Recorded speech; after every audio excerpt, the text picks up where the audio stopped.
The Iowa Medical and Classification Center in Coralville is over capacity by 230 inmates as of today.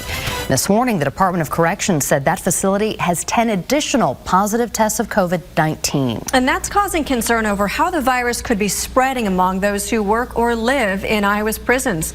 KCRG TV9's Mike O'Brien reports.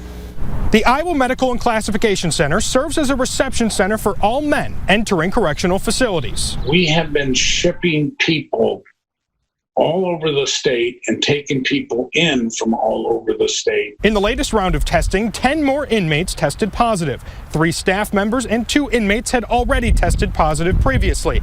Dan Homan, president of the union that represents correctional officers, says workers don't have the right equipment. We have no PPE in the prison, or very little PPE. We don't have appropriate personal protective equipment inside the prisons. Homan believes IMCC's warden and the Iowa Department of Corrections are not doing enough to stop the spread of coronavirus within Iowa's prisons. He says he spoke with Department Director Beth Skinner on Tuesday. I virtually begged her to shut down the Department of Corrections for 2 weeks, to test every inmate inside the Department of Corrections, to test the staff that work inside the Department of Corrections, not just the prisons. After reaching out to the Department of Corrections, I was referred to this press release that was sent out this morning, which states that in cooperation with the Iowa Department of Public Health, they began implementing expanded testing here at the IMCC.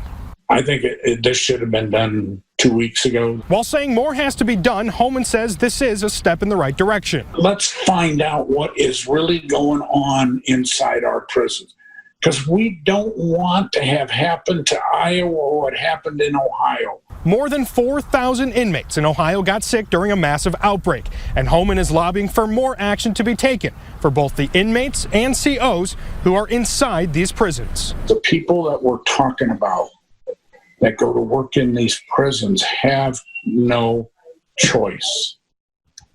They got to go to work. So shut the prison down, test everybody. I hope that's where the director eventually gets to. In Coralville, Mike O'Brien, KCRG TV9.